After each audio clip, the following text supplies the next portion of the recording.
Kelly, the creator of Environs Now, a mobile app that I've created for the EPA App Challenge.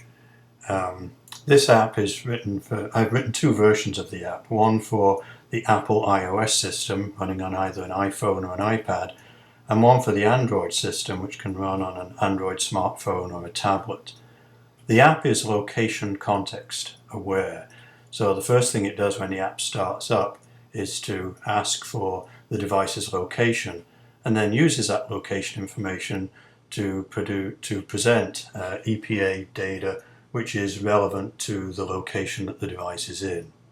I'm going to demonstrate the iOS version here on an iPad, but both versions provide exactly the same features and capabilities. Let's look at the regional news first of all. Since the device knows where it is, I also know which of the EPA regions I'm located in, and what it does then is use that regional information to access the local EPA server, the RSS feeds from that server. It then parses those feeds and presents them in chronological order, and I can then look at any one of those and go to the actual news release itself. So all of that information is just for the southeastern United States, in my case in region 4. Now let's look at the environmental dashboard. This is a dashboard of the various conditions that are again local to wherever the device is located. So let's look first of all at the air quality index.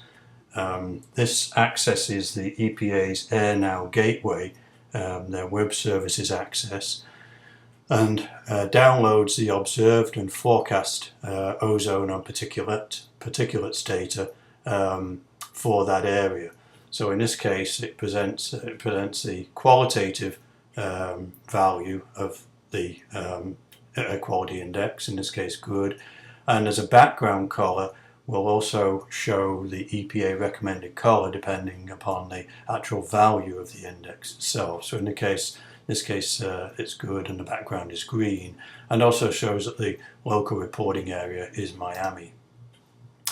For the current climate, what I've done is combine the ultraviolet index that I obtained from the EPA for my area with the local conditions from the National Weather Service.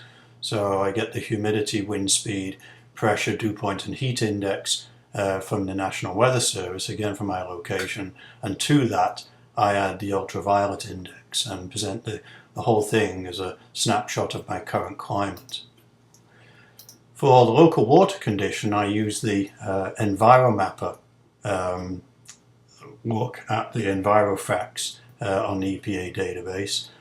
All of the data for this app is downloaded in real time, so there are no stored databases on the device, so it can always be guaranteed of getting the latest data from the EPA. And these map controls work the same way as they do on the web version, and will show, in this case I've selected toxic releases water, will show where those are located within my environment. Local land conditions does the same thing for the land, with again the same capabilities are available on the web, in this case showing the brownfields locations within the Miami area. And then finally energy production facilities within my area, and I can pick on, say, natural gas where there are a couple, and it locates those on the map. Again, context sensitive as far as the location of the device is concerned. So I believe what this app does is address Administrator Jackson's priorities in terms of expanding the conversation on environmentalism, and also a couple of other of her 7 priorities in terms of improving air quality, cleaning up our communities and protecting America's waters by making the local community aware of what is happening in their area as far as those conditions are concerned. So thank you for considering Environs Now for the EPA App Challenge, and thank you for your attention.